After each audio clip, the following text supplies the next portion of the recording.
This is December 3rd, 2020. It's almost over, the year I mean, and this is Loose Screws.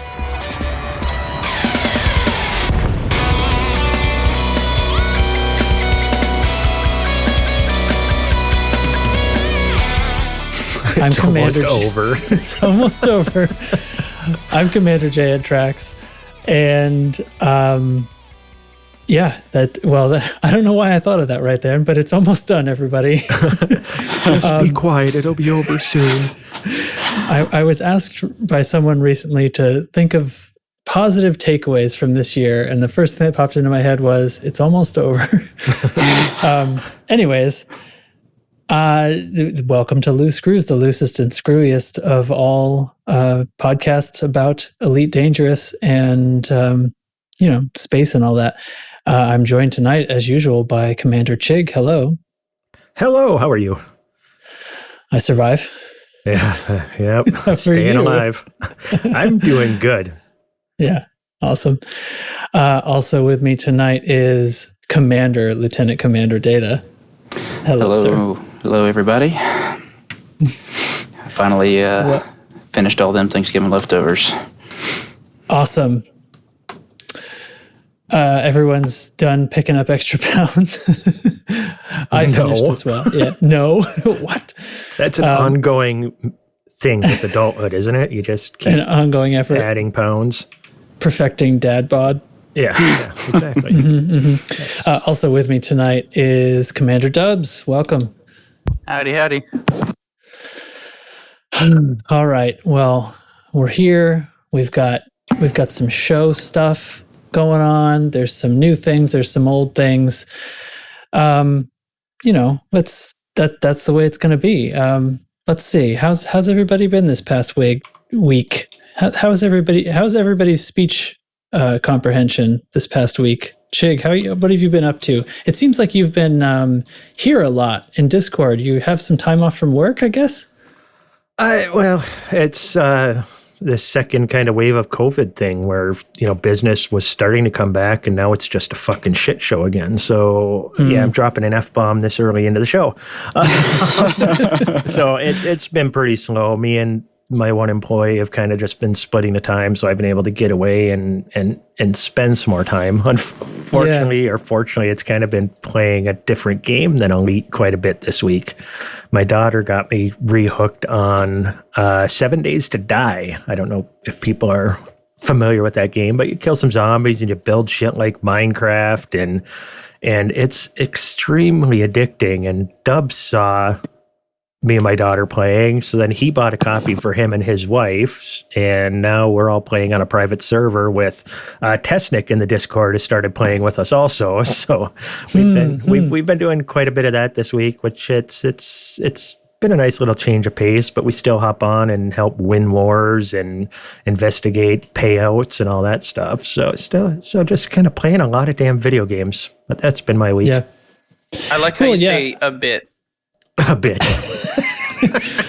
Well, I mean, I asked because I saw you in voice a lot and with the Chiglet and so on, and I thought that's nice. I wasn't meaning it like, hey, what are you doing over there, you joker? Yeah. None of us judge people for the amount of video games they play, for sure. With no judgment. Right, exactly. Cool. How about you this week, Data? You've been anything unusual or usual going on? What a totally stupid thing to say. Anything usual or unusual? That's right. Yes. I think anything covers that. Yes. Yeah, been having a good time in game. Been watching these guys stream 7 Days to Die a little bit in the world of Elite. This past weekend, actually got back into mining for the first time in a while. Spent a few nights laser mining with the gang in the Discord. I was going to ask you about that. Yeah. That went well, I think. Okay. All right. Cool. Well, we'll probably talk a little bit about the current state of mining in a bit, I would say. Yeah. So let's see. Well, Dubs, what's up with you? You've been playing 7 Days to Die, I guess. Oh, my story is basically exactly like Chig's. I come from work, I get on 7 Days to Die. So is this like a game where everything like resets each time? Or? No. Oh, okay. Yeah, not that much like Minecraft. We're into day 42 of the save. They just kind of hopped into my save when I had it on my computer, and then we decided if I logged off, they'd get kicked off. So then we looked into doing a dedicated server, and for some reason just could not get it to work on my side. So then sent him a 0.5 gigabyte save file that then he had a dedicated server set up. So, and we're 42 days in. So yeah, it's does not reset. That doesn't mean 42 actual days. It means 42 actual days. Well, actually, each day is 2 hours? So 64 hours already. Okay. Really? Right on. Holy sh! Yeah, but you joined this world when I was day 21 or something. Yeah, I don't exactly know. It was like right before a blood moon horde had happened. Yes. So yeah, it nerds. It nerds pretty hard. Yeah. Huh. Oh yeah. Yeah, you think there's grinding in Elite? Come play this. Jesus. Maybe it makes some people feel better. I know, right? Well, so right off the top, everybody seems to be seeing these things float around. Spotify owns Anchor, and Anchor is the platform that Loose Screws is syndicated on to all of your various podcatchers. And so effectively, that means that they give us a bunch more like stats and stuff like this. And then they give us they're trying to get us to share stuff on social media about what's gone on for the year. So they give everybody this big podcast statistics wrap up. And so I thought I'd just kind of run down a few of the things. I think some of this is interesting, demographic breakdowns and stuff like that. Is anybody interested? Go to town. Yes. Let's hear it. All right. 60% of listeners of Loose Screws are in the United States, 18% in the UK, 5 in Canada, 4 in Australia, and then we've got 1 and less than 1 after that. Germany, Sweden, New Zealand, Norway, Ireland, Brazil, Serbia, South Africa, Netherlands, Switzerland, Poland, Belgium, France, Israel, Denmark, Finland, Japan, Romania, Italy, Spain, Thailand, Portugal, Singapore. When is this going to end? Well, it's insane. When I saw that it was 35 countries, I'm like, I don't think I can name 35 countries off the top of my head. That's crazy. It's going on and on. Anyway, yes, a lot. 32% Apple Podcasts, 23% Spotify. And then there's others. Podcast Addict, I hadn't heard of that one. Pocket Casts is 6%, and other is 29%. I guess we don't break down past funny. that. I use Podcast Addict. Okay, cool. 93% male audience. Shocking. Surprise? Yeah, No. yeah, not that surprising, I guess. But hey, what are you going to do? The biggest age group. What's your guess? Anybody? 40 to 50. No, 30 actually. to 40. So 28 to 34.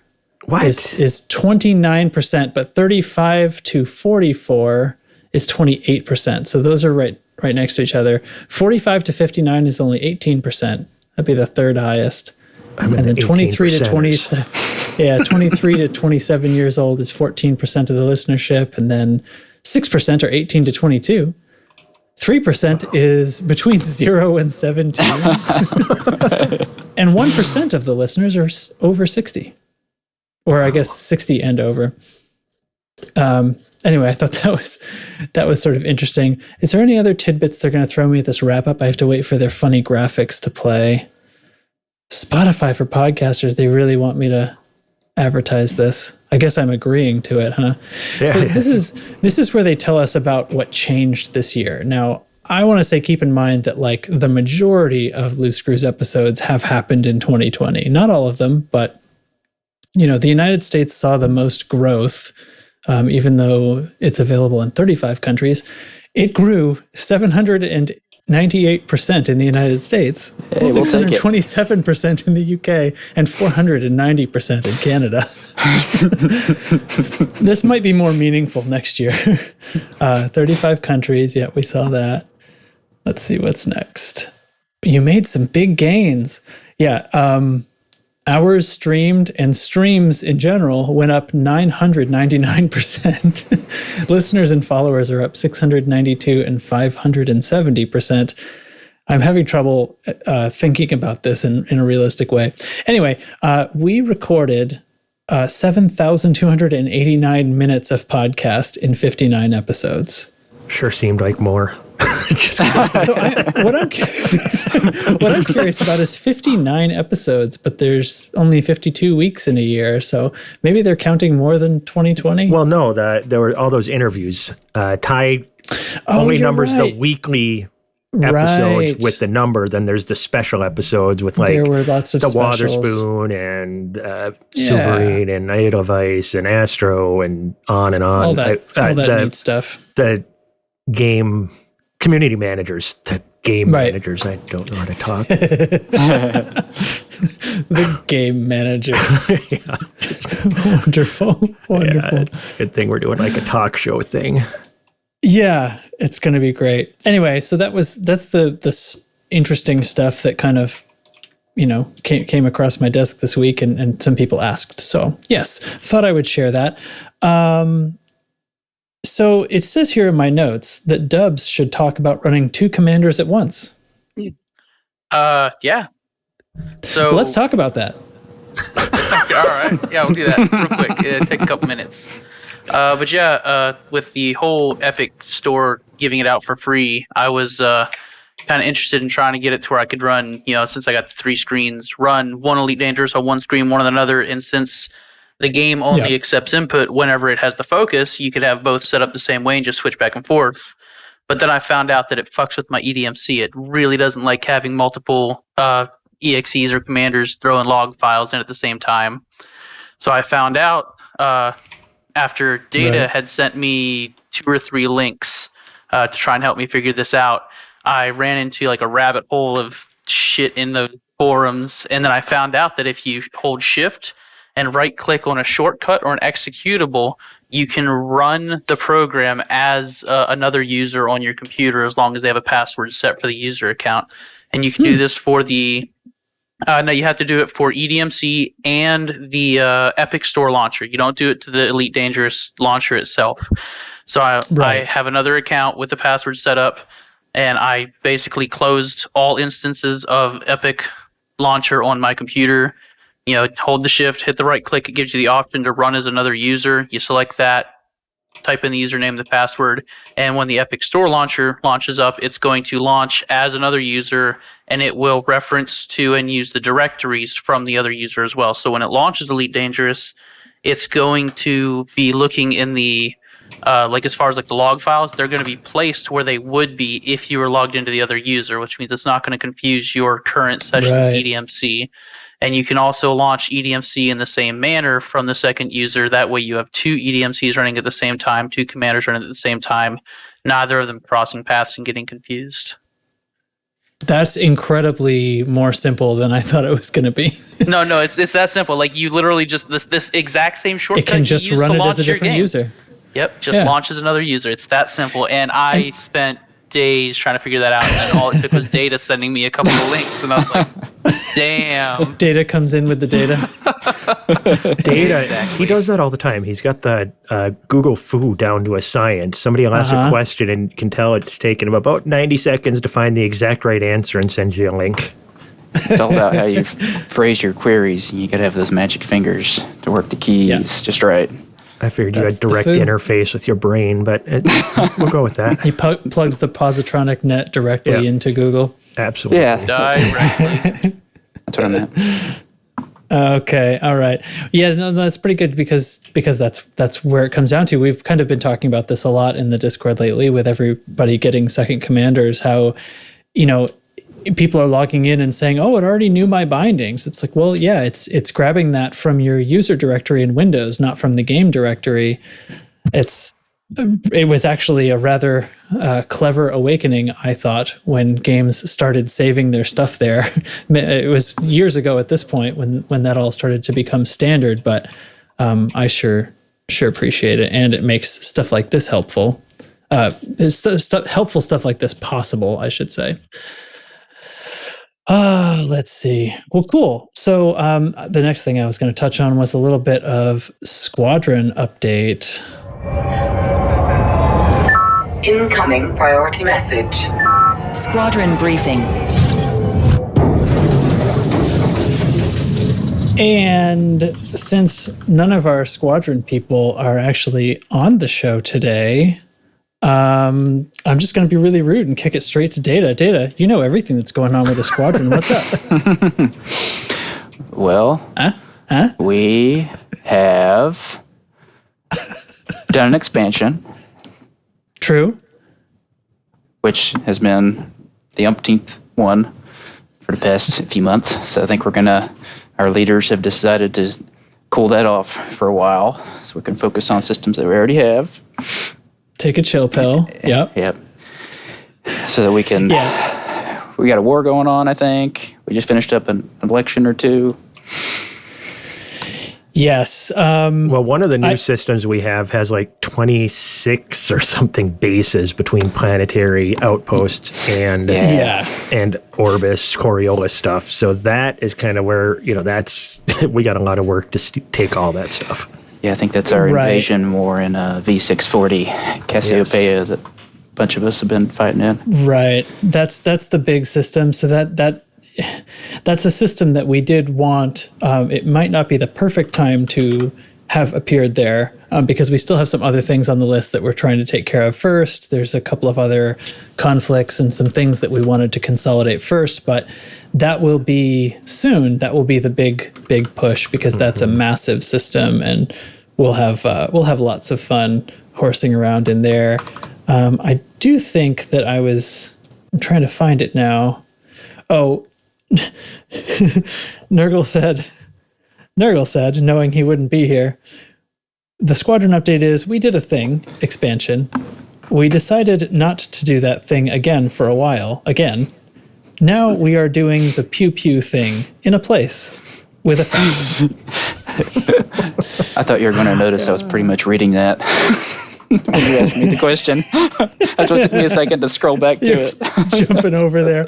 I tried to look at the squadron orders and stuff, but this is not great radio. Go if you're interested in playing BGS. It's tons of fun. Go check it out. As we always say, always something to do with that. Right. So I believe there has been some Galnet news since then, including. So let's see, the Empire and the Federation. I think it was probably me who said they might be cooling off and starting to. I thought they were as well. Pacify with each other, or become a little more. I thought maybe the attack on the Federation port by the terrorists would have changed something about it, but anyway, that's not the case. Apparently, things are still escalating mightily. So. And we've feel free to cut me off here if I sound like an idiot, but I have this wrong in the notes, and it was pointed out to me right before we started the show. The Imperials are pulling their support from Aegis, and cooperation between the Imperials and Federation is dwindling. All this stuff kind of continues to boil on. So far, not all-out war, but they're building new capital ships. So. They just finished those CGs. Right, building the cap ships, and I mean there is sort of this precedent. Like way back, there was an agreement to limit the number of capital ships they built, and then at some point, a long time ago, the Imperials decided that they didn't have to abide by that anymore. We can build as much as we want. And now that was quite a while ago. Now we've got them stepping it up, and the Federation stepping it up as well. And it seems like all signs are pointing to a war happening sometime soon. So I don't know how the Alliance is going to turn out to be involved in that, but possibly that has something to do with some of the other things that have been happening. After that, we have the bounty vouchers get a boost. This we'll talk about a little bit later, but as far as the lore is concerned, the in-universe excuse for bounties, bounty hunting, getting a pay raise is that basically everybody needs more protection, I guess, with all the nonsense that's been going on, and so they're paying more.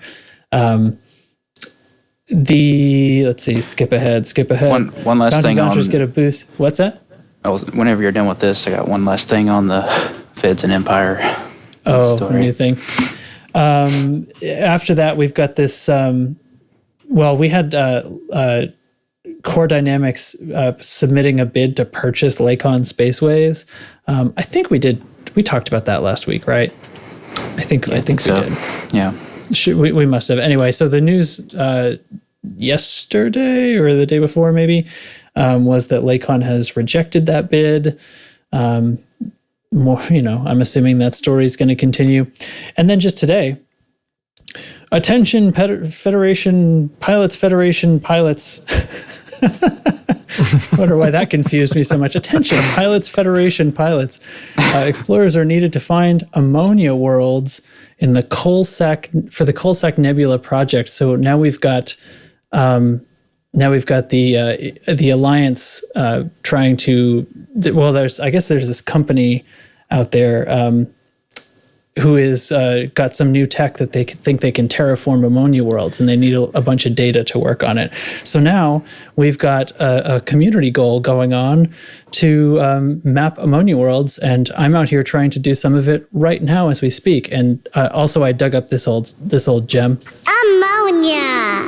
PU. That's what my daughter thinks about ammonia worlds. You. So anyway, yeah, that's us up to date. That's the news and the community goal. What say you? On the capital ship construction, an article dropped today that talks about how that concluded. There's going to be 5 new Federation battle cruisers operational, and it lists the 5 systems they'll be in, patrolling in at first, and Empire is building 4 new interdictors, and that lists the systems for both of them. Oh, so these are going to be like permanently placed cap ships? I don't know. It just says they are expected to be patrolling in several systems, and it lists systems. Yeah. I guess I didn't realize that they were like named things. I thought they were sort of like an asset that would spawn in conflict zones and some other places. But that's making it sound more like they are almost permanent megaships. I don't know. On the Empire ships, it reads like they're just the initial testing cruises. They call it shakedown cruises for the Majestic class interdictors. So I don't know. It might be worth cruising through those systems in the next few days to see if. Seeing what's going on there. See if they're so there. They are and the same. Away. They are like the Majestic class. They're the same ones that we've seen already. Yeah, Majestic class and Farragut class. Yeah. Okay. Interesting. And the last line mentions both the Federation and the Empire have increased funding for other military operations, including support vessels and ground forces. Ooh. Bum, bum, bum. There we go. Odyssey confirmed. It's launching this week. It's launching tomorrow. Here first. Cool. So has anybody dipped their toe into the new CG yet? I opened I have not yet. the Span router that DJ Wiley linked for us. So this is the CG where we turn in expiration data so that we can explore to turn in expiration data for more next week? Is this the one? Right. Okay. Right. So, just trying to keep When you put it that way. When you put it that way. Yeah. Okay. So the deal, as I understand it, is that they are looking for data about ammonia worlds. They are paying for exploration data in general, I believe, although ammonia world data is paid significantly more. The word seems to be maybe triple. Yeah. And so there's a system. It's one of those out in the Coalsack Nebula where you'll need to turn it in. And so I was trying to kind of follow what was going on as people try to determine how much an ammonia world is worth, because it's definitely not based on credits. They're asking for 27, or the goal's completion is 27 million reports, but we're not sure at this point. I think still we're not sure that what counts as a report, like what is worth one report. I saw scattered reports of people turning in sets of data that had 7 systems and a handful of ammonia worlds in them and getting paid different amounts of reports. And so it's not money. It's not just purely each ammonia world or each system. So I don't know, but it's some 3 times multiplier, 3 times something. If you read the text. I don't know if you may have just said that. But they say the ammonia data is 3 times as useful. They say it's 3 times as useful, but I mean, even that, it's. I'm not even talking about the credits. I'm talking about like how much you've submitted to the community goal itself. Right. And then, of course, the thing that's kind of strange about this, as we've alluded to, is that the reward that's going to happen next week, depending on what tier the goal gets to, is going to be 1 or 2 weeks of increased payout for exploration data. And so whether it's like 2x or 4x for 1 week or 2 weeks, depending on the tier. So basically, like, you're going to go out and do a bunch of exploring, turn that data in, and then need to go do more exploring and turn the data in the following week in order to get that bonus payment. So it does seem a little strange in that regard. Okay. Now, do you earn tiers individually like the other? No, these are the completion tiers. So like if the whole thing gets completed, that means we completed tier 5. Okay, but is there an individual tiers or not? Yes. There are individual pay, I'm sure. Everything's working just like a typical CG. You know, the amount that you contribute as far as the percentile of contributors that you're in will earn you a certain amount of bonus money, right? And then the sort of post-reward, remember the CG we had where the Imperial ships were all discounted the next week? Yes. It's like that. Basically, like we worked toward it, we unlocked a certain amount of discount. So basically that's what's happening. We're unlocking a certain amount of increased pay for exploration the following week. Yeah, for everybody else, though, as a group. If it reaches that point, if you participated, you get that. But the individual reward actually, is a module. I don't think it's just for participants. I think the bonus for exploration data will happen for anybody, won't it? It's just like the discount on the ship. At least that's the way it happened before. I presumed. So theoretically, like, explorers who didn't participate could still benefit by turning in during that bonus week. Yeah, I think you're right. Yeah, so the individual reward is going to be a module. This module, I should truly call it up because there's some controversy about this module as well. Let me find my browser tab. Oh shoot, I swung past it twice, guys. I just did 2 alt-tab loops of shame. The top 75% tier will get a fully engineered detailed surface scanner with twice the normal probe coverage. Okay. In-game, that's what it says, in-game. That is exactly what it says on the forum post as well. So this is the question. I'm once again not sure if this is. It sounds like it might be just a grade 5 engineered wide range probe module, right? Or it's a G5 engineered that once again has increased range. You know, maybe it's a G5, maybe it has twice the range of a normal G5. I don't know. Or maybe it had twice the range before they G5'd it, so it has more by the time it gets to the end. I'm not sure. Everybody on the forum seemed to be arguing about whether, for one thing, they couldn't, this is what's terrible, they couldn't agree on whether a grade 5 wide angle mod resulted in a 30% bonus or a 50% bonus. And then we couldn't decide whether that meant this module would be 50 where it's normally 30, or would this module be 100% because it's double from 50, or should it be 60% because it's double from 30? Nobody seems to be able to tell. There's not going to be a test on this later, is there? I mean, there's a whole lot of math involved with this shit this week. Figuring out first that module is one thing, but then figuring out the expiration data side of it. How much of the expiration data do you want to give in just to get high enough to get the modules and hope that it reaches the higher tiers and you've got expiration data to turn in for more money next week, or just turn it all in and then go exploring again later? There's just too much math. Yeah. Exactly. I can tell you for myself, I'm not at all concerned with the bonus to exploration data because 2 or 4x exploration data is still not that big a deal, especially in something I could collect in a week. So what am I left with, right? It's really like, do I want this module or not? Yeah. And I'm not sure if the module is a big deal. I already have a couple of detailed scanners that are fully modded. It would be cool to have. I think I am going to put some in and see where that makes me, but I don't think I'm going to break my back looking for this stuff. What do you guys think? Does this module, does a better than usual module, detailed surface scanner module, excite you? No.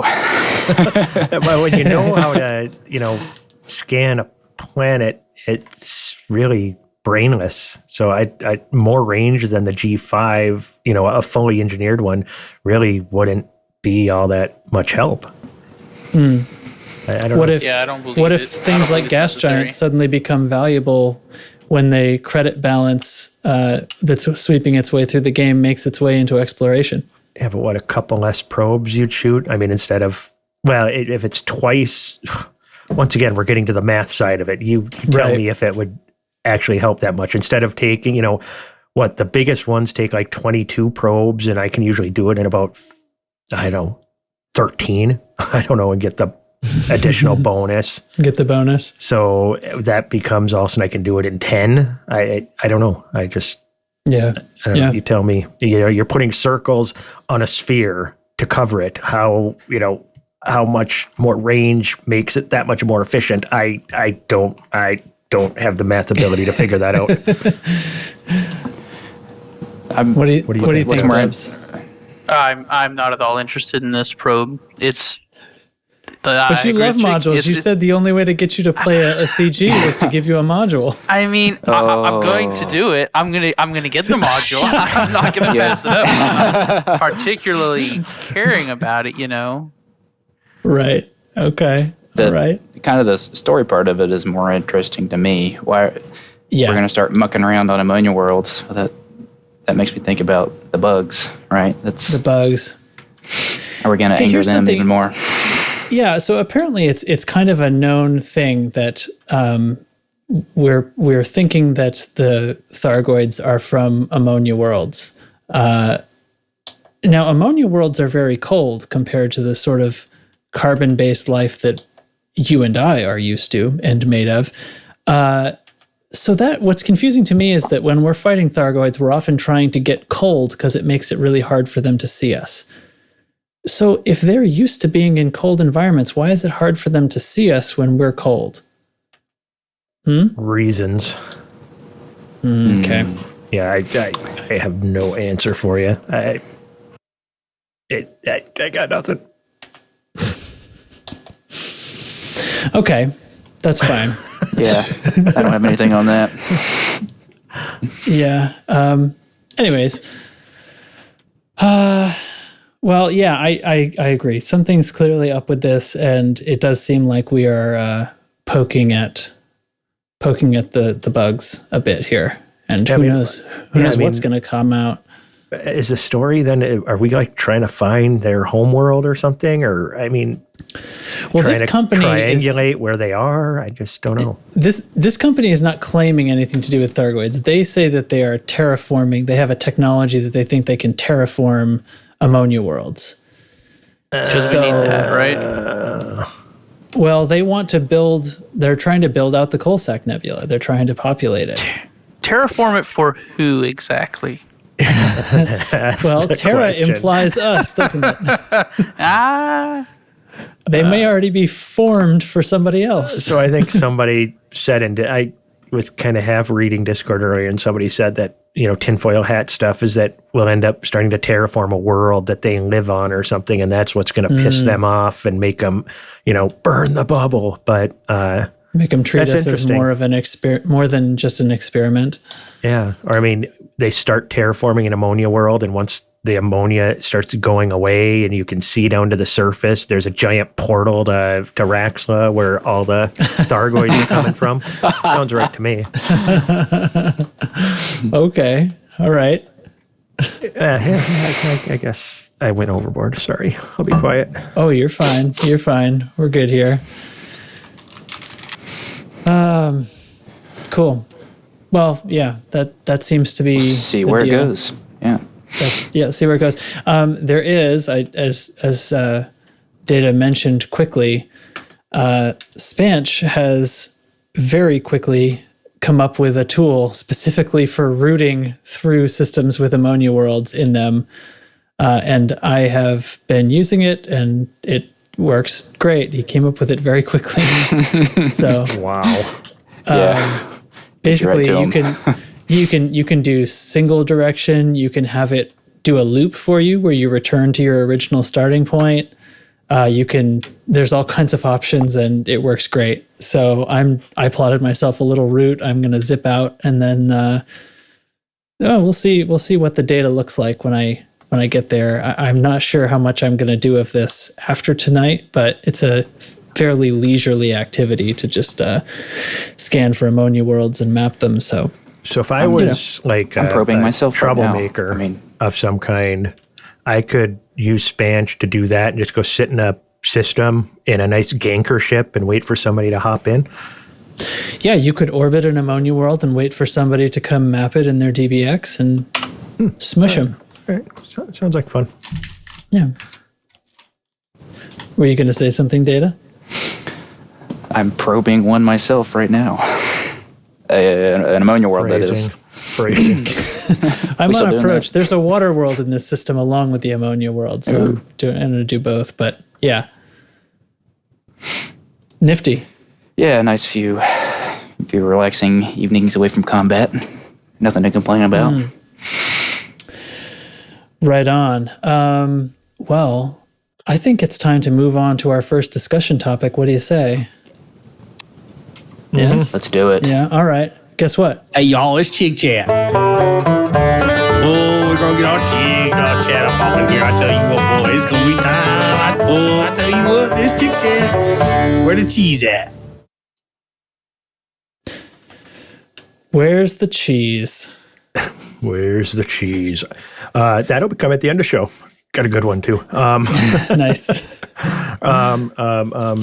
Discussion topic. Just hope everybody had a great Thanksgiving and ate, your body weight in turkey and slept about as much as you were awake, because that's what I did.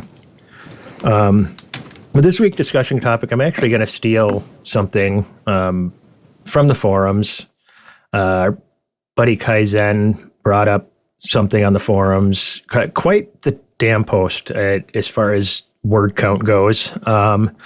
If you read the whole thing, he's got quite a few interesting ideas, and it all has to do with dealing with getting more people into open. But what I want to talk about from that is specifically the crime and punishment side of it. I don't want to go into every point in there, but we got into some pretty, I'm not going to say heated discussions in Lively. Yeah, lively. There you go. Lively discussions in our Discord about some of the ideas behind it, and how to just kind of reduce gankers and make open safer, and rather than reinventing the wheel, there's a lot of ideas out there on how to do these things. I'm just the solution is just fixing some of the systems they already have in the game that they just don't utilize properly. Your high security systems, medium, low security, and anarchy systems, they don't mean anything right now. You You might so unnoticeable, except for anarchy. But even then, it's really just what you personally can do. It doesn't have anything to do with the consequences of that hardly at all. A high security, you might get interdicted by a security force more frequently, so it's just a little annoying. And if you're a non-criminal, you still get interdicted by security forces just kind of randomly. Right.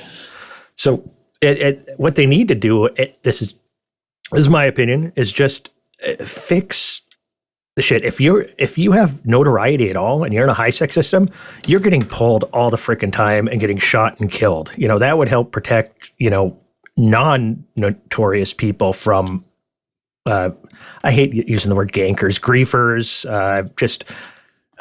from people who want to PvP with people who don't want to PvP. Would be the nicest way of putting it. Some non-consensual. Some people just don't want to PvP. So, and other people want to force them into that situation. And if you just went that step, the security level of the system meant that, and it's not waiting until they pull somebody. It's literally, if they're in those systems, they're going to run into all kinds of issues.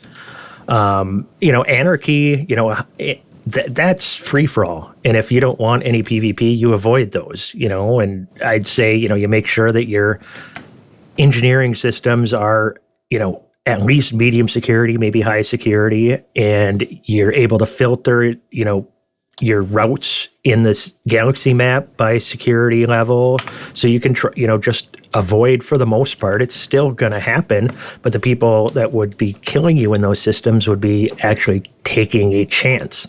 And I know that, Sonar, a pretty good argument about, yes, but really good PvPers can kill security forces really easily. Well, then you make the security forces stronger. I don't know what to say. They can make them, one-shot super lasers if they want. Have the Death Star drop in, as far as I'm concerned. If somebody's got a ton of notoriety and a huge bounty, I think system forces should be on the lookout for those people. Maybe a Farragut cruiser should get in there and just have a super weapon on board that we haven't seen yet. Yeah, that maneuvers as good as a vulture, and I don't know, just something, but just get some more security. And I think that would solve a lot of the problems. Make the security level means it, because when I first started this game, when you're reading the descriptions about it and stuff, is you'll have to worry about what systems you go into because you're no longer friendly with the local forces and stuff. And I thought that was, well, when you first start jumping into systems, you're like, oh my God, am I going to be in trouble in this system? And you have no idea what's going on. And then soon you learn, well, it doesn't really mean squat.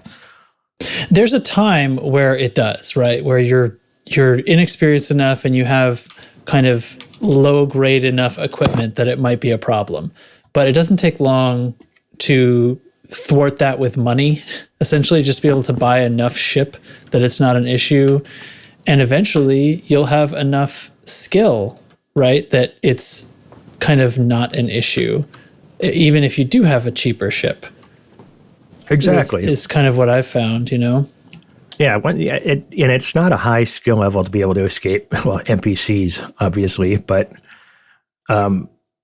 definitely and making people aware of that situation. But right now, there's no reason to even know what the security level of the system is. I don't even know why they bother telling me, Hardly. What do you think, Dubs? I mean, I don't really have anything different to add because my opinions are pretty similar with that. The NPCs need to get more serious with it. And I guess not just being hunted down by the NPCs, but, maybe the stations should scan them upon entry and just blow them out of the sky and refuse to let them buy back their ship with insurance. Well, so now you're starting to get into something a little bit more, right? Is messing with the insurance and stuff. Well, maybe it would have to do with your notoriety level. Maybe the higher your notoriety, the less Pilots Federation is willing to cover your insurance costs. Mm-hmm. Right. I mean, shouldn't your insurance costs go up if they're having to, if you're engaging in activities like that?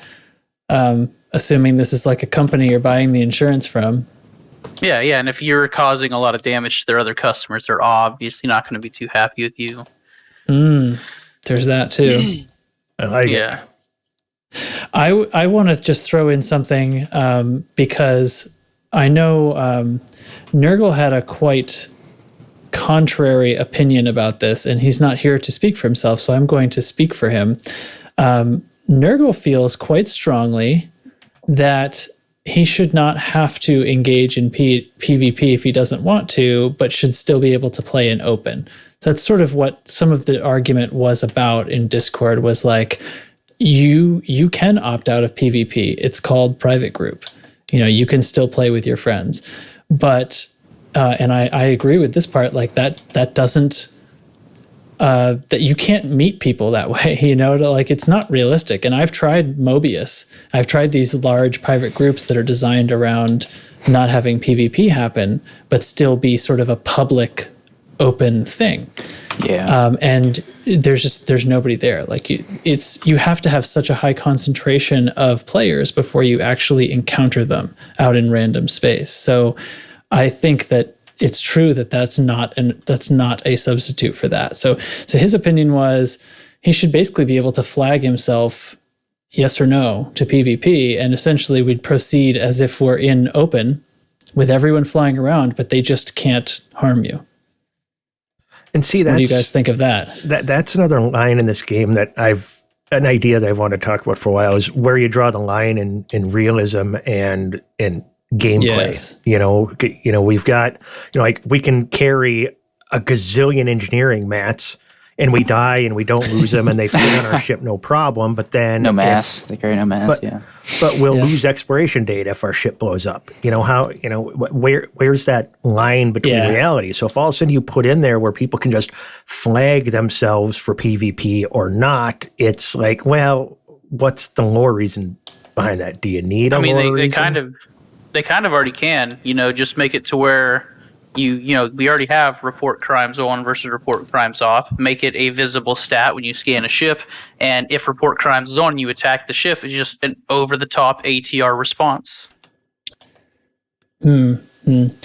So, but if they jump on somebody that they can kill in 4 seconds, and they kill them, and then they're jumping away before ATR can even get there. It doesn't ATR really prevent is persistent, chases them down like the adjusters from Power Play, and just absolutely won't leave them alone.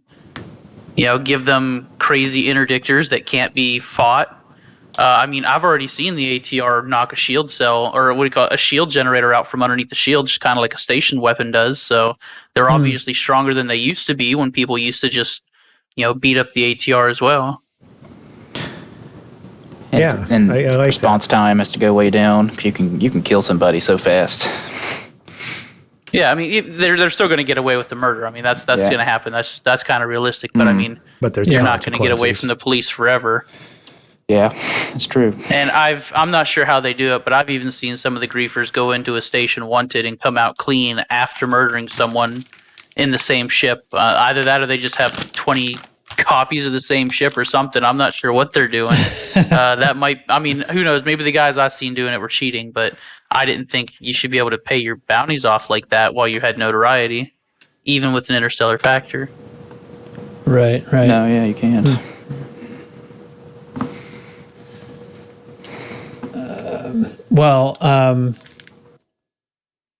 I'm sorry. I had a trip.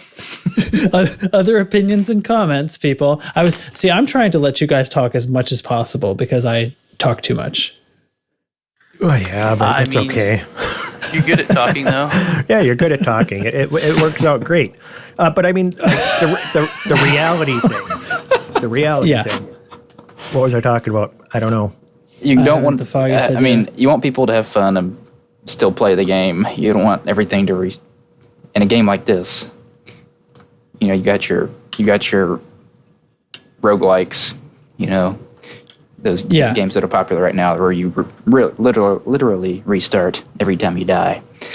Right. This is not a game where you want that to happen, I think. So you got to keep something. Mm-hmm. So if I were going to offer an opinion about it, I agree with several of these things. I think the police should be stronger. I would also like to see just like an involvement in the galaxy more, as far as I think it should be like all points bulletin, like it should be known. Like there should be system announcements like this commander is in this system or is in this neighboring system. and we just put a huge bounty on their head. You know what I mean? Or watch out, either watch out for them or go try to get the bounty. Things like that. Like, why doesn't system security do, information war against the person? That would be a totally in-universe thing to do. Yeah, like right when you enter the system, the nav beacon could be sending out a signal saying that this person was detected here, be careful, anything. Well, like system security patrols these systems. So like, they're just not good at it. But why aren't they sending messages out? You know what I mean? Like this could be turned on. We could have NPCs just doing this. I also think regarding their insurance, there isn't a penalty. Not really. I mean, even if ATR was strong enough to take these, essentially professional gankers down, the highest consequence they ever pay is 5% of their ship, right? I mean, there's a bounty on their head, but they're not paying that, are they? Am I wrong? Yeah. No, you're right. So I think it should absolutely be the case that there's a massive bounty that comes out of their wallet. Like, I think if you're killing NPCs, then whatever, like things are fine. We can use the notoriety system. But if you're killing players, I don't think your notoriety should fade.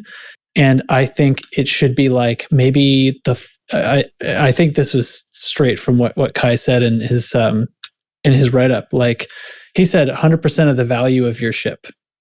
And every time, per murder. And that'll just keep going up, right? And it'll never go away. And it comes out of your credit balance. And that starts to get to be a consequence. I mean, when your ship's worth 150 or 200 million, like they could be easily worth a lot more than that.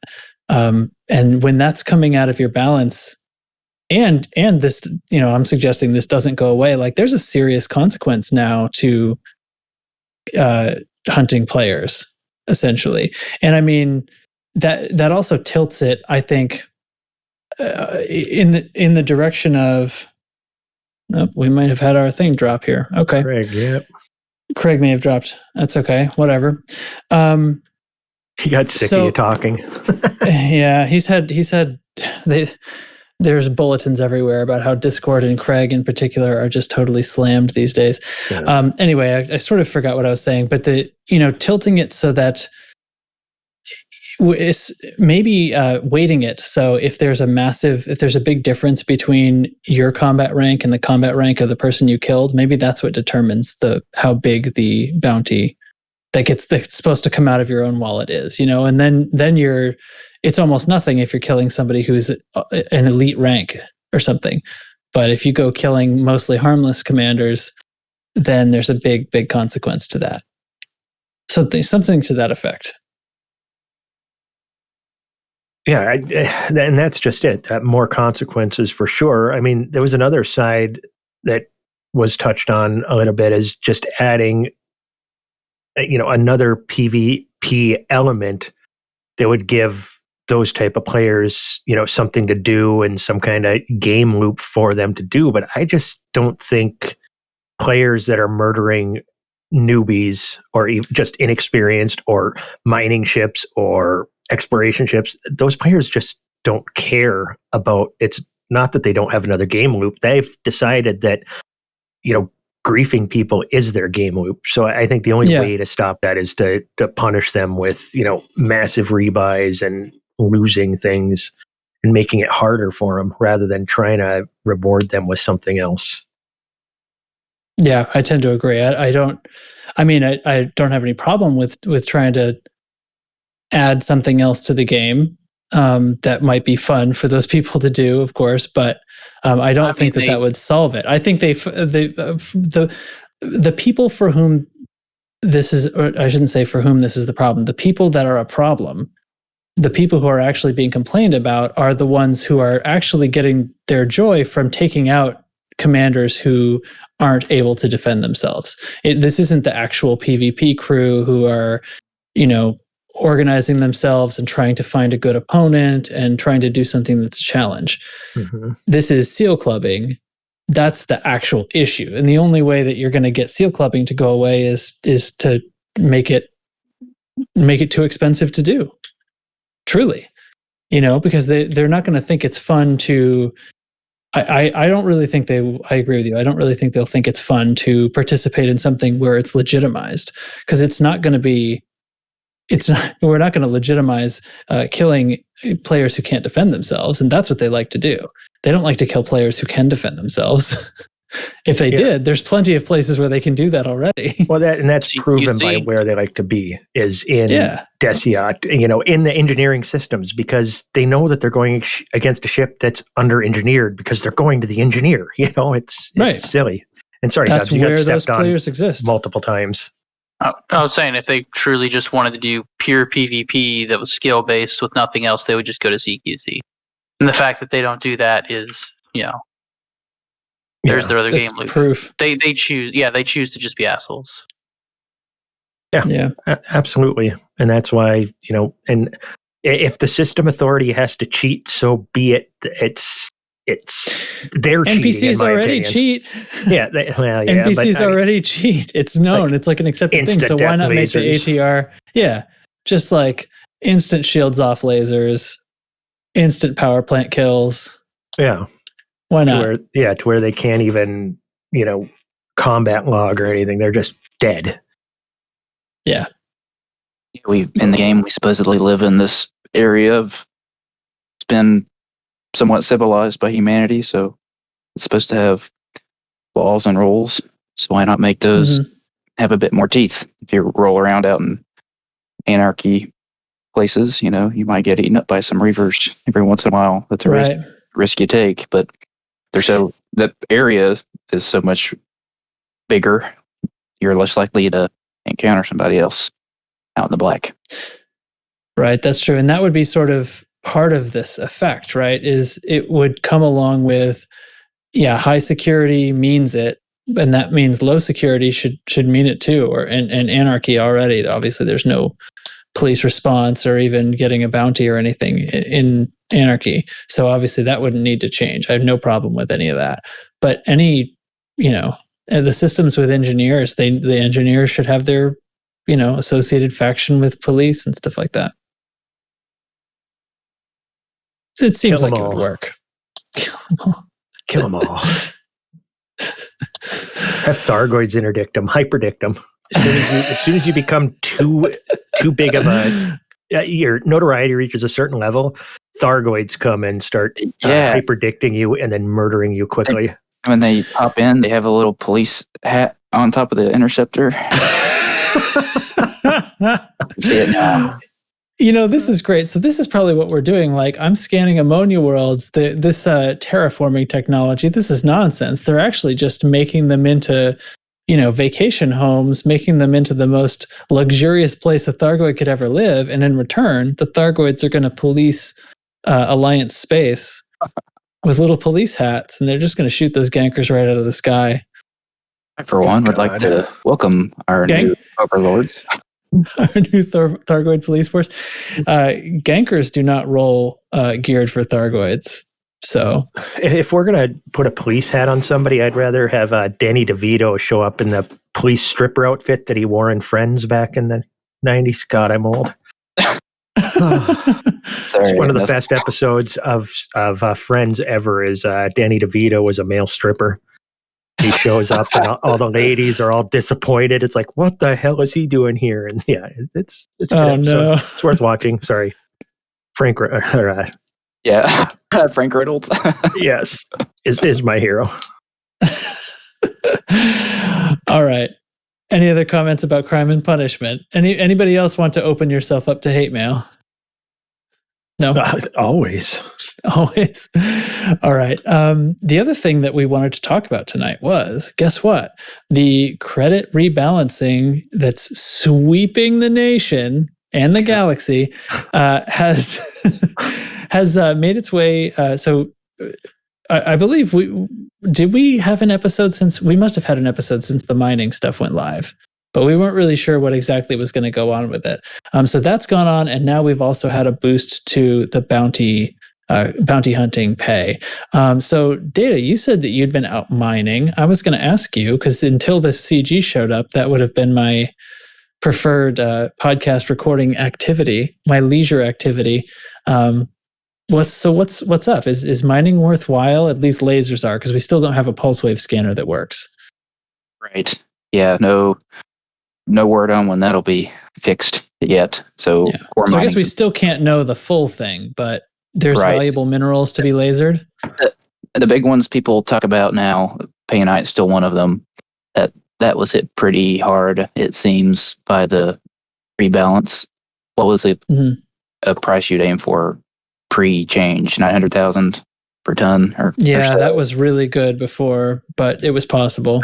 I've seen like no higher than $230,000 or $250,000 a ton, and that's like half of what they said the max would be too. So currently in a downtrend. Right. Yeah, and the other two you can mine in the same kind of rings as the other two minerals, osmium and platinum. Are also what we aimed for in our little group mining session over the weekend. You can find a nice painite platinum overlap out in the Hyades sector, and we also found a nice platinum hotspot in some random system a little bit closer to our home area. Yeah, Dubs can probably answer. Sorry, excuse me.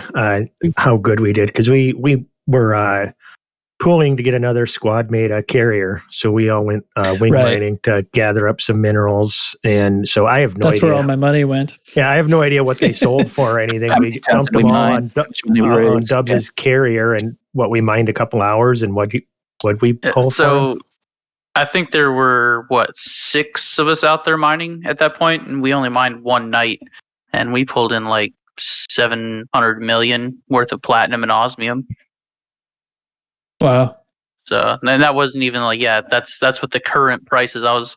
I think both of them sold for an average of like 270,000 credits a ton, and we still made 700 million. So I mean, it wasn't terrible. We did all right. Okay. So I'm looking at the commodity prices right now, and it looks like everything that's fetching more than 400,000 currently is a core mineral.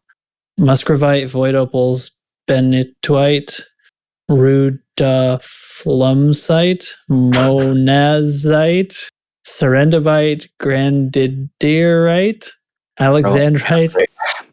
I'm doing awesome, not going to work here anymore. Keep going. No, that's all of them. I made it through. Because those are all like between 600 and 1.1 million. But they're cores, aren't they? I haven't even been looking at those. Yeah, that's all news to me. Until the wave scanner's fixed, I can't do it. You see people truly.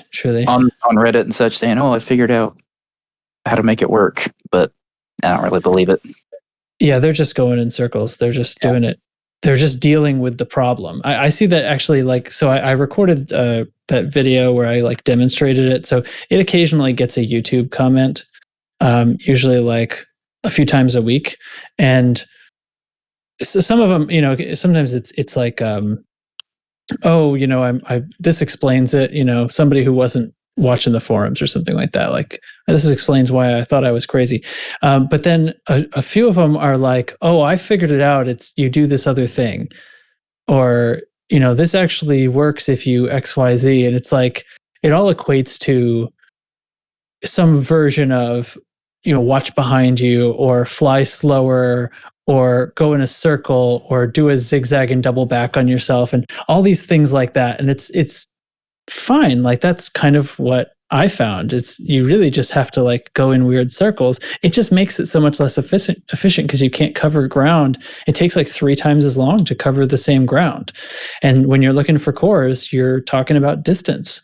You have to cover that distance between them. That's just the way it is. So, yeah. Oh well. Yeah, so I guess I'll speed's wait. the key with it for sure. And I've even seen people, I haven't tried it, who have said they've had success just turning their graphic setting down, and all of a sudden they started appearing in front of them. So I don't know if there's any validity to that either. But so could it be processing that on your own system? Could this be like that business with generating geological signals? Yeah, that's what I'm I'm curious, but I don't know for sure. I haven't tested it. I've seen multiple people claiming that when they've adjusted certain graphical settings, it has helped. But I don't know. You I read should the try it forums now that I have a and 3080. people say all kinds of crazy shit. That's true. Yeah, I should try again with the 3080 and see if that changes anything. Good for you. Oh, who just punched their microphone? Wasn't me, I swear. I actually hit my cup on it. Oh. So it was Chig. Yep, it was me. It was me. Yeah, definitely. So mining, whatever, it exists. What can we say about mining that we haven't already? 2020. And And we got bounty hunting. Yeah, so bounty hunting. Now onto the thing that everybody wanted FDev to mess with the credits on, and I think with some reasonable success. We talked about the lore stuff earlier in the Galnet, but the effect is that bounties, just the bounties you get for killing wanted ships, have been increased by between 4 and 10 times, depending on the ship. And it seems like the larger bounties are the ones who are 4x. And although I kind of felt like most things were getting increased by 4x, but it's hard to tell with some of the smaller ones, right? When you're doing like an anaconda that was worth 180 or 200,000, that you can sort of calculate quickly in your head and figure out what it gave you. Because the other issue, of course, which I haven't said yet, is that this doesn't show up in your info panel on your screen. You have to look over on your transactions and see what the resulting bounty balance is that you have now in order to tell like what you actually got paid for it. So update the HUD coding, so they're going to wait until it changes before they change that blue pop. Right, because again, this is a moving target, as they've said. But it's still just weird that they can't, it's displaying the same number in two places. Why it's displaying different? I don't. Is that two different development teams working on that panel up on the right and the transactions panel? I don't. This has to be a spaghetti code thing, right? Like those two things must be generated from totally different parts of the code, and it's that would be the only reason that it would be onerous, right? To do both. Well, like I don't know if you've ever noticed, when you're ranking something up, like combat ranking, it's got the percentage, and you can look at your down panel and see it. And you can look at the right panel and see it. And one of I don't remember which one is which. I remember this when I was farming scouts, one of the panels would go up to the next percentage before the other one. So the one panel rounds up, the other one doesn't. And why they had two different numbers, I'm like, oh, I hit 90%. When I look at the down panel, look at the left panel, it's still 89. It's like, oh, okay, so not yet, I guess. I don't know. So it's just screwy how they have different. It should be the same number in multiple places, but for some reason it's not. I don't know. I'm not a programmer, but yeah, it's probably spaghetti code. Well, I think it is the same number. It's just you're right. Like one of them has code in it to cause it to round up, and the other one probably doesn't. It just has cut off the digits. So that would cause the effect you're seeing on that panel. Well, yeah, I totally understand that there, but once again, why would they round one and not the other? And then why do they have to have two different numbers right now with the bounties? Why is the transaction panel in the upper right panel? They're coming from obviously different sections of the code for some reason. Yeah. Anyway, we don't know, but how are we feeling about the values? So I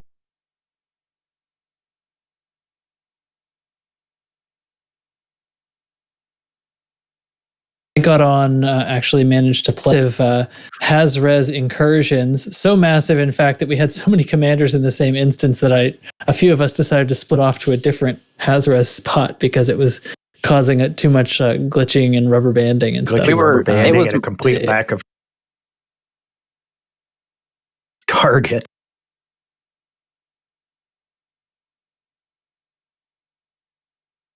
The challenge, You're killing Yeah, we stuff. sort of had to be in two separate sides of the engagement anyway, just to keep it all going. So Just trying to tag something so you'd get credit for the kill was hard. It was, yeah. Yep.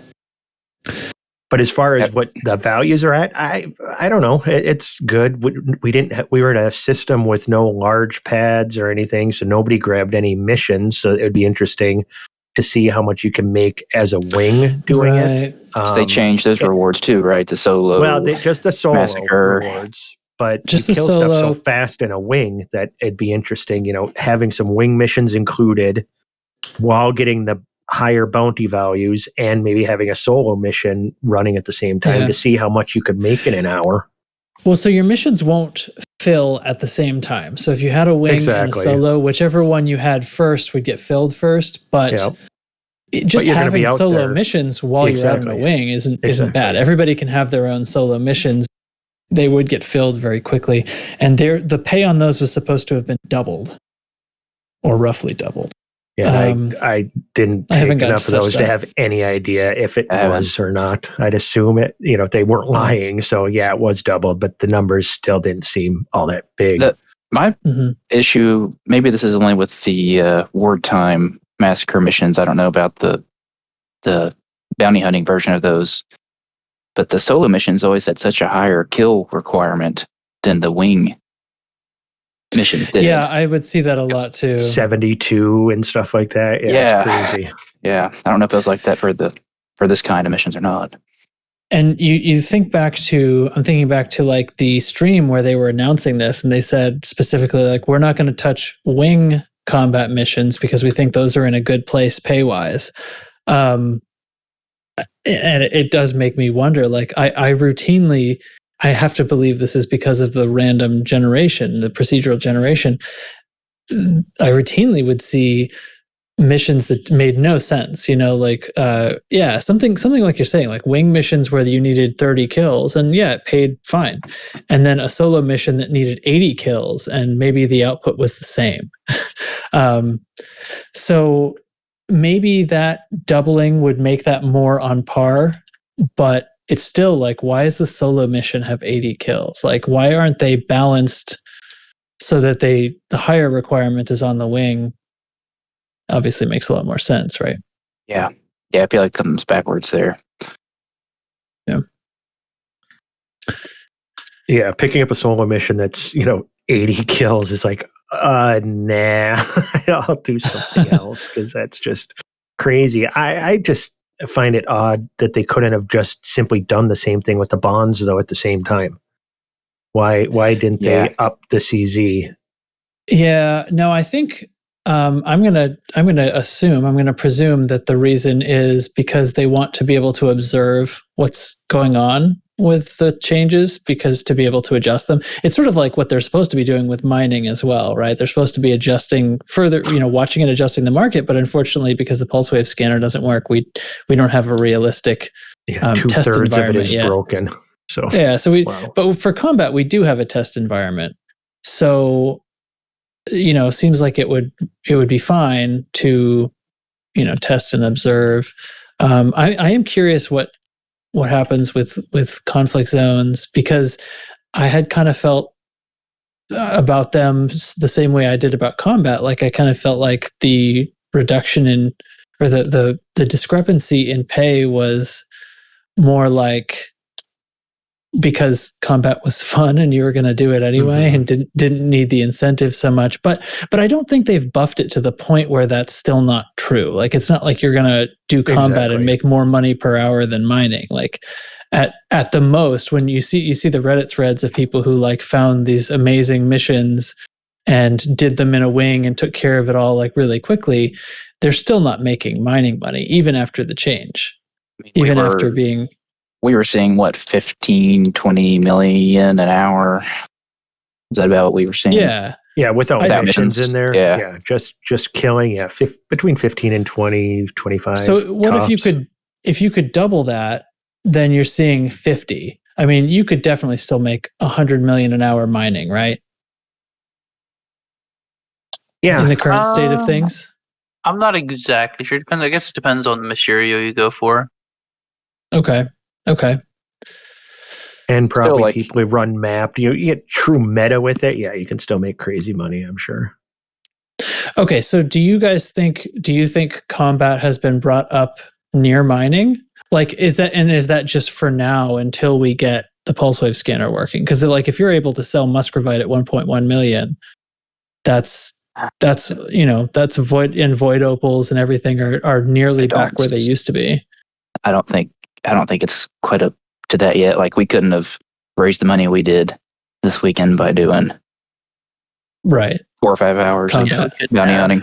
Yeah. Yeah. Okay. And do you think it's halfway there? Do you think combat is worth half as much as mining? Because before it was definitely like maybe 5% as valuable as mining, right? Yeah, I'm fine with the bounty hunting numbers. It's a lot of fun. It's probably not as much fun rolling in a wing. Going in a wing into a conflict zone is probably some of the most fun that I have. But the resource extraction sites are what's challenging. Thing, yeah. Right. The resource extraction sites you go into a lot of times, or any of the bounty hunting stuff with NPCs, not that hard, especially once you start engineering your ships. I mean, you're rarely going to face a real challenge. But those conflict zones, they can gang up on you and represent a risk that I think should pay more than bounty hunting. Yeah, that's true, and it is a lot more risky. My statements back in the day were about like, but you're working for your faction. You know, there's some other value to this besides the money. Maybe that's not what I should be thinking about. You know, because it really is. If you're thinking about the risk, I mean that's the toughest non-Thargoid or PvP combat you're going to find. I'd love it if conflict zones became the highest paying thing in the game, the next gold rush, and they could only be done in open. That would be so awesome. Could you just imagine? Everybody hitting conflict zones and actual players in there, and you got NPCs on your side, and you're going against NPCs and real players. God, that there is kind what of I had that want with in the those game. Community goals. If you win it up, and that was the most fun I had doing CZs ever. It was terrifying. Yeah. Oh, it was a blast. That was fun. CZs with actual players on the other side. I got chased out once or twice. I went into one once again. I couldn't get them to re-instance. It was my problem. So I really only did one. Excuse me, and then kind of moved on to playing in private group just so I could continue to get them to instance. But the one I did, I jumped in and I rolled in, heavy with the Corvette and everything. But there was an FDL and a cutter and I think a guy in a clipper. And I ran them off. I ended up, kind of they were able to, they're engineered player ships, right? So they're going to be able to run away from a Corvette before I can kill it. Somebody that was built tough enough to actually handle a conflict zone. So, but I ran them off. That was interesting. I was trying to shoot him down. It just wasn't going to happen. So much fun. Too much open space. Yeah. Too much open space in space. That's right. Right on. Dubs, what's your wish for conflict zones? What's your wish for paying them out? Yeah. Just more. I mean, I don't see a problem with the functionality of them as they are. I mean, they boosted the credits a little bit, but I mean, it's still not competing with mining as is, even laser mining. And then once the pulse wave analyzer's back, it's going to get ground into the dirt even more. So you're not concerned with the credits at all? I mean, if I want credits, I'll go mining. It would be nice. It would be nice. They're trying to fix. They're trying to fix that, but they haven't. So still, if I want credits, I will go mining, even though I don't like to mine. But, if they fix core mining and subsurface mining, then mining is no longer boring. I don't want laser mining to be the meta. I want laser mining to be so borked that you don't even want to do it. I want it to be a newbie activity. Subsurface. Yes, it should be something that someone that hasn't advanced to those stages can do for a quick buck. Make some what seems like good credits for someone that's just starting out, but for people like us, like we should be core mining and subsurface mining and doing combat to make our cash. And Amen. The money you guys were getting laser mining, that's fine for what you said. Like, I think that totally agrees with what you said. And the only reason you were doing it is because core mining didn't exist. Yeah, because core mining's broken. I mean, I only core mined for most of the credits I have, and then whenever the whole LTD nonsense with the infinitely spawning rocks from SLFs happened, I was like, yeah, okay, I'll do some of that. I'll do some subsurface mining for LTDs, and I'll make bank. But I didn't even make as much credits on that as I did core mining because I literally gave it all away to other people. So I don't currently have any of the credits I made through that exploit. Right. Yeah, and I'm fine now for a while. Like I had enough money that I was able to give some away to people, contribute to those funds, and I'm fine now for a while. I'm hoping the pulse wave scanner gets fixed sometime in the next maybe 2 months. That's when I'm going to start to feel like I don't have as much money as I might need, and I'm talking like I have less than $1 billion, but I don't go through money that fast. And with combat paying a little more, I do quite a bit of combat. I can add a little bit more random bounty hunting to that as we continue on, But yeah, conflict zones actually will be kind of important to that, as far as if I can just, in my normal BGS, like running missions, if conflict zones pay enough that when we're in a war, I can make the, 20 million a week plus, I can make the carrier upkeep plus passively by doing my normal game activities, then I'm very happy with that. They've definitely gotten that far. I have no doubt that just with regular combat and missions, you'll be able to surpass the upkeep and whatnot. You're just not going to be able to buy fully decked out cutters and corvettes for shits and giggles with the credits you're going to make on this stuff. Yeah, that's for sure. I think when the pulse wave analyzer is back, because I haven't been able to pulse wave mine, haven't been able to core mine for a while. I'm probably going to take a weekend and put in a number of hours and, rebuild up my funds, because I'm down to, way lower than I'm used to. So I'm well, that'll go back to being podcasting activity. Yeah. For me, same. At least. Yeah. I've allowed myself to dip down to 3.2 billion right now, and I used to maintain 6. Yeah. So I'm it's around time the to get 3 back billion up. mark now. Yeah. I'm not even a money they're bag. multi-purpose. They're core pythons, because everyone uses pythons for core mining, right? But they're shipped to use. Gross. That is absolutely disgusting. Doves you would even likes bring his that crate, ship but up. it's not as good. The Crate Mark II. Python. So what?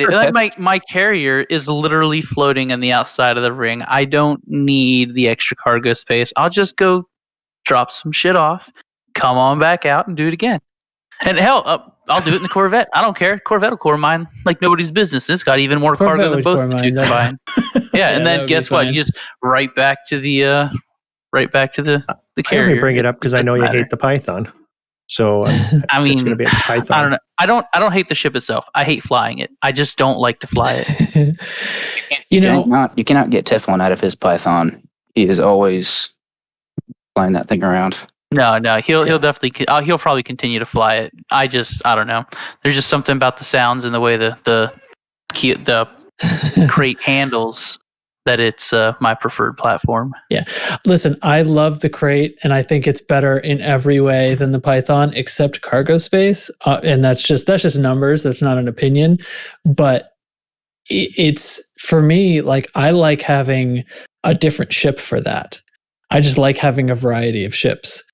So when it came to, I'm going to outfit a core miner, like, you're right. There's no appreciable reason why the Python is something you should definitely go with, especially if you have a carrier. But that's, then another crate. Oh, this is my mining crate, my other crate. That's just personally, like, I wanted the style of, let me hop in my mining ship, which is a different ship than the other ones I fly.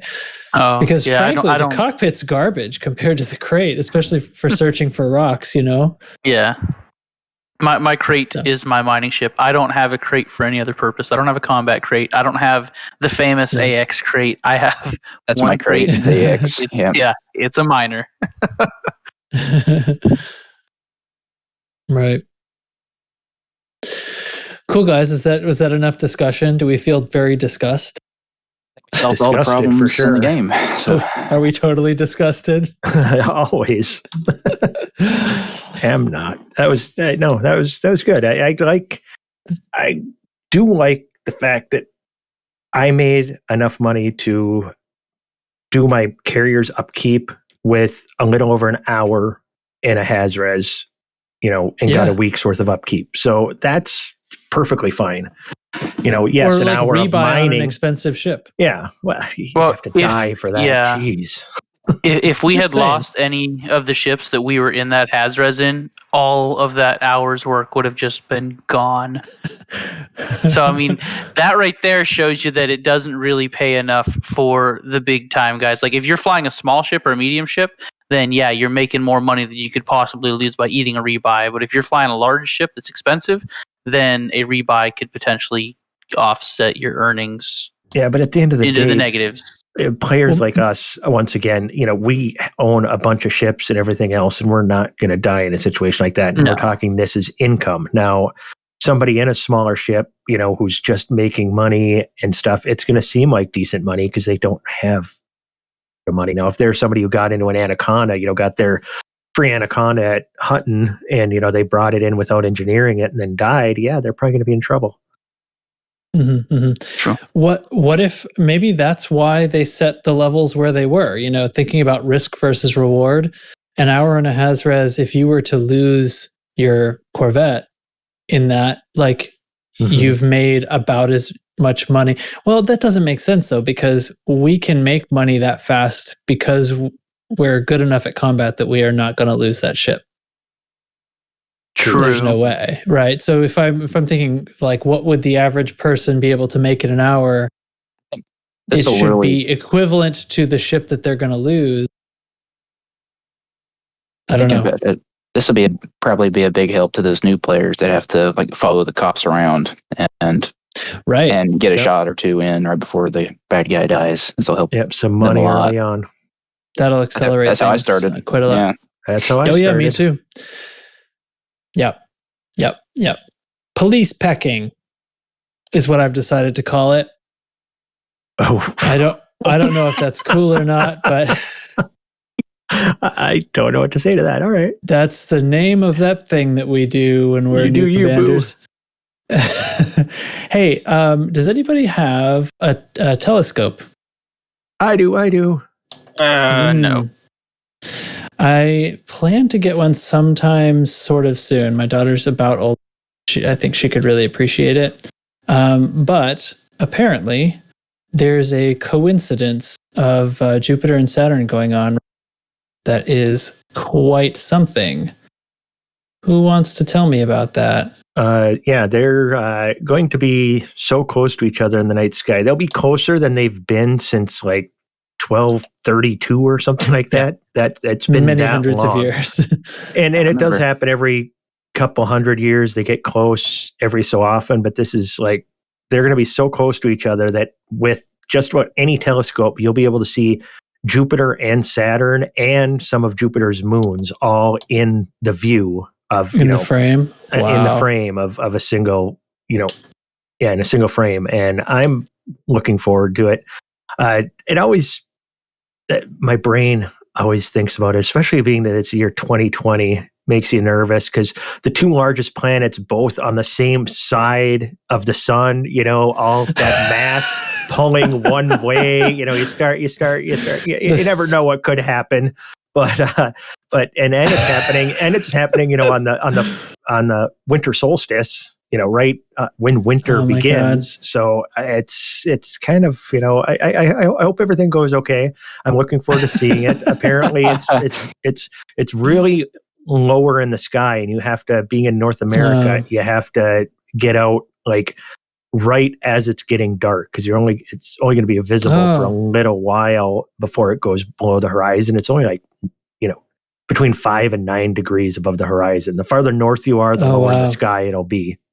So okay, and you're somewhat north. Yes, so it will be tough. But my daughter, we bought. It's not an amazing telescope. It's a Meade. Paid $500-600 for it or something. A few years ago. We bring it camping in the summer and stuff.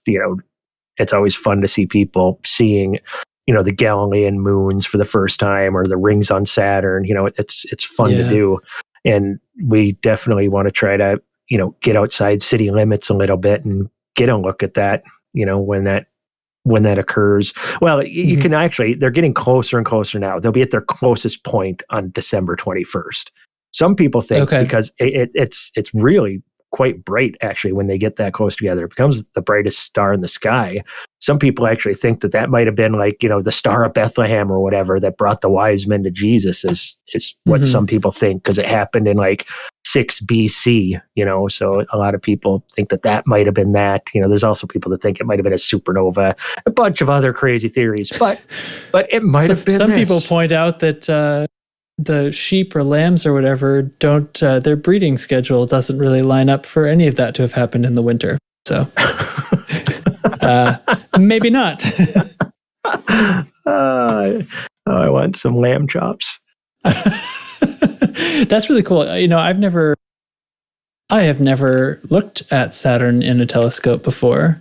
I've seen Jupiter several times, but that's pretty exciting. I wonder if we'd be able to find a telescope in time. Anyway, so it'll be in the western sky for about an hour after sunset each evening between December 16th and the 25th, with it being the closest on the 21st. Awesome. So if you get a chance, check that out. Very good. Well, I think there's only one thing left to do, and that's cheese. Cheese. All right, I'll do cheese. This week, I got to start my awesome advent calendar, my cheese advent calendar that some people knew about. Yes, you did. Oh, I have one more thing. After you do the cheese, I have one more thing. Oh, I was going to read Tesnick's poem. Okay, that's what I was going to do. Okay, never mind. Go ahead. Once I, was going to mention the advent calendar, and then Dubs pointed out that was in show feedback. Pretty a newer member of our community, but very active now, and has actually started playing 7 Days to Die with Dubs and me.